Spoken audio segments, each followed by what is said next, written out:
Olá, gente. Nós somos estudantes de informática do Instituto Federal de Alagoas, campus Maceió, e estamos aqui para realizar um trabalho de física orientado pelo professor Torreiro.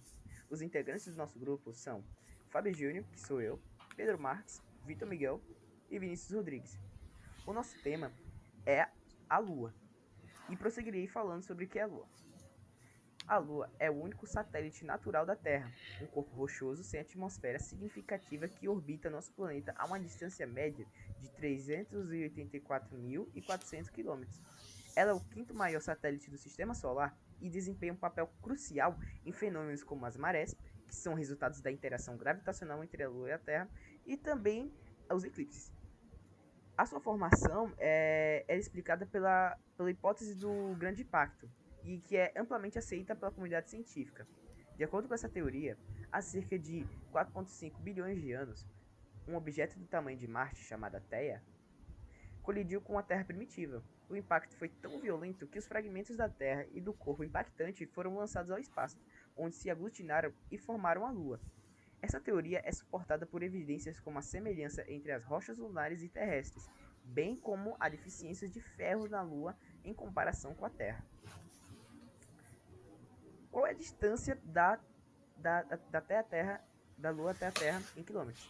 Como está explicitamente na tela, é de 384.400 km.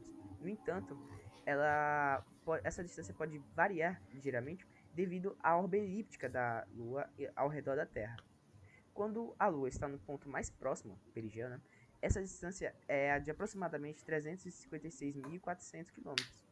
E quando está no ponto mais distante, o apogeu, a distância é de cerca de 405.500 km. A luz ela viaja numa velocidade de aproximadamente 300 mil km por segundo, o que significa que ela leva cerca de 1,28 segundos para viajar da Lua até a Terra.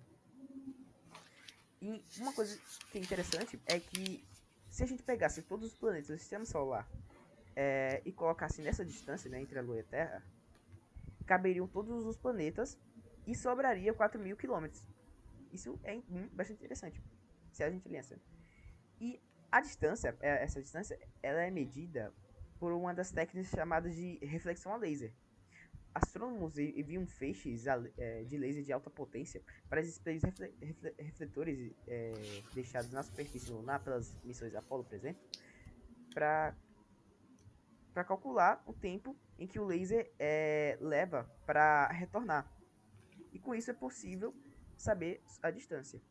Outra técnica é o uso de sinais de radar, que consiste também no mesmo modo como o laser é.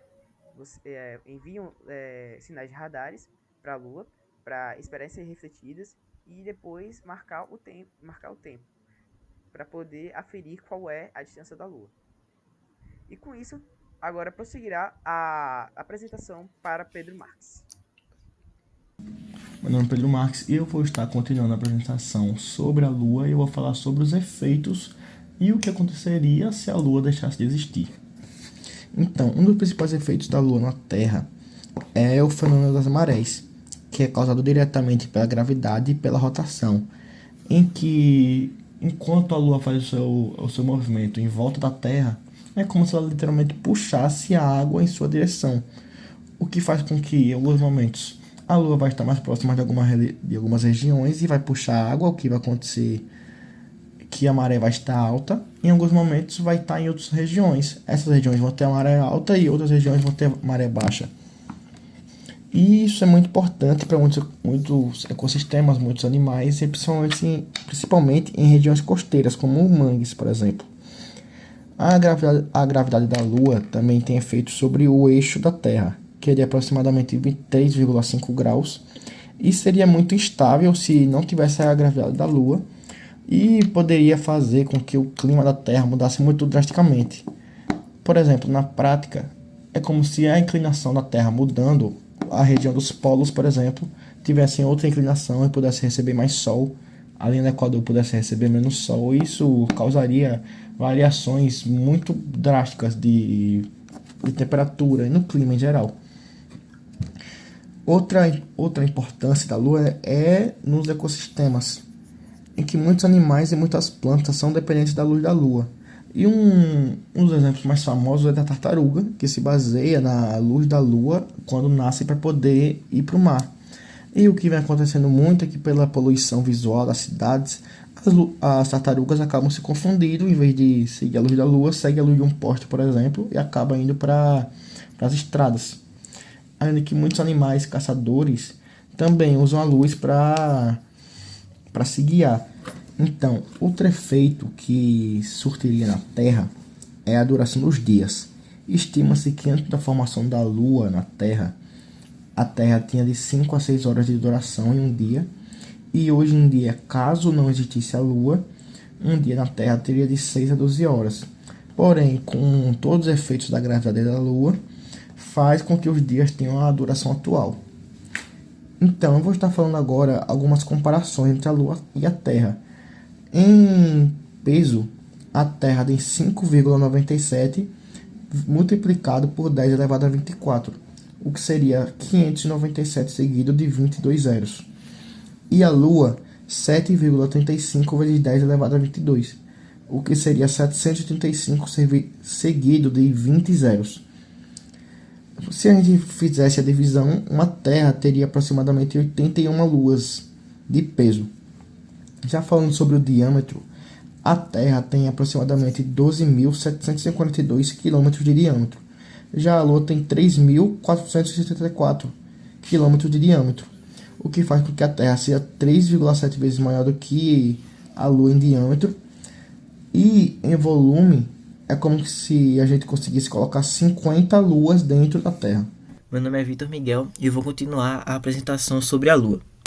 Bem, a Lua ela tem uma rotação síncrona, o que significa que ela leva o mesmo tempo para girar em torno de si mesma quanto leva para orbitar a Terra, cerca de 27 dias e 7 horas. Por causa disso, sempre vemos a mesma face da Lua da Terra. Então a gente tem o que a gente chama de lado oculto da Lua, que é o lado que sempre está virado contrário à Terra, e tem um lado que a gente vê, que é sempre o mesmo, justamente porque essa rotação da Lua demora o mesmo tempo que o tempo que a Lua demora para dar uma volta na Terra. Você pode imaginar isso como você coloca uma cadeira no chão e você começa a girar em torno dessa cadeira. Você consegue girar em torno dela, mas sem mudar sua posição, sem você rotacionar em torno de si mesmo. Mas você também consegue rotacionar em torno dela de forma que você sempre esteja virado de frente para a cadeira, independente da posição que você esteja ali na órbita. Então é basicamente isso que acontece com a Lua. Ela sempre está virada para a Terra, sempre está ao mesmo lado virado para a Terra e sempre o mesmo lado virado contrário à Terra.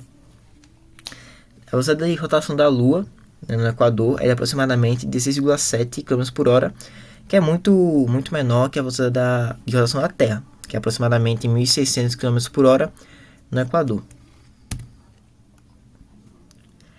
Aí também tem as fases da Lua, e as fases da Lua consistem na mudança de aparência da Lua de acordo com a posição dela em relação ao Sol e em relação à Terra. Então, tem as 4 principais fases, são várias, e é em torno da lunação ali, do ciclo lunar, mas as principais são 4.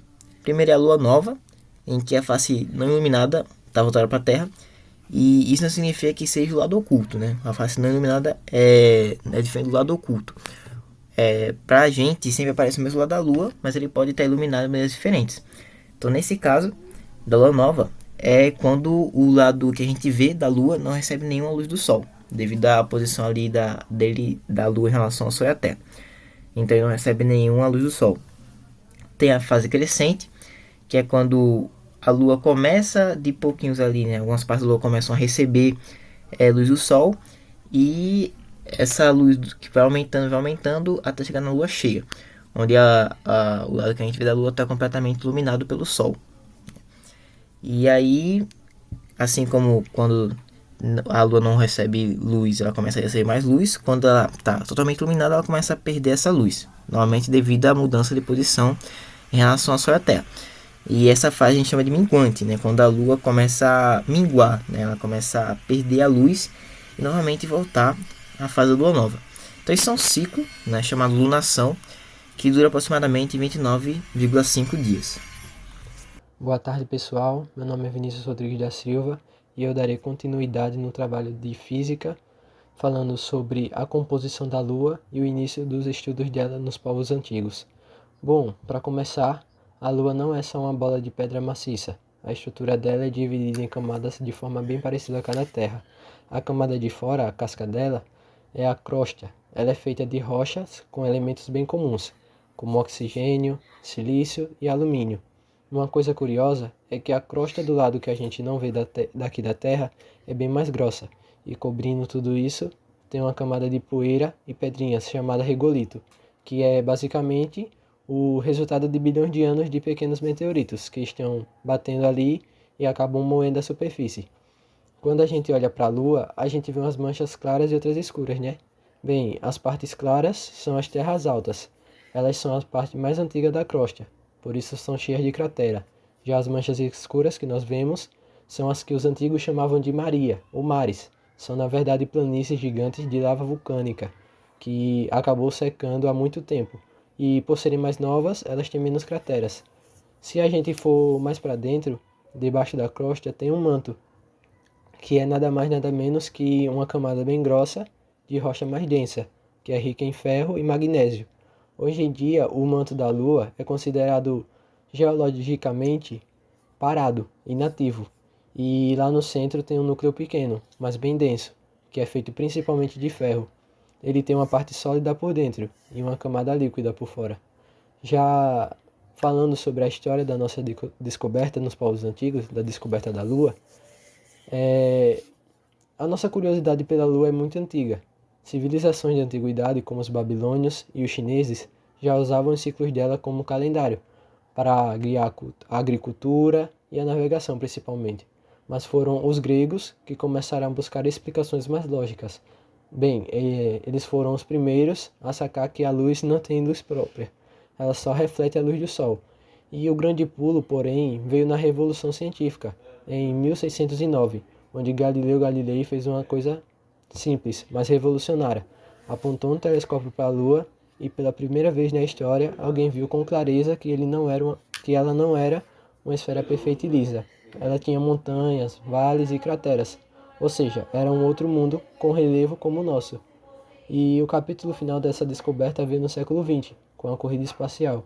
O ponto alto, claro, foi a missão Apollo 11 em 1969. E o mais importante dali não foi só o fato de pisar na Lua, mas os que os astronautas trouxeram de volta, a amostra de rochas lunares. Foram essas rochas analisadas aqui na Terra que confirmaram a composição, a idade e a estrutura que eu acabei de descrever para vocês. Então, da próxima vez que vocês olharem para cima, lembre-se que a Lua não é só um ponto de luz. Ela é um mundo complexo, com uma história geológica incrível, e a história de como a conhecemos é um belo exemplo da nossa própria curiosidade. É isso, pessoal. Eu agradeço.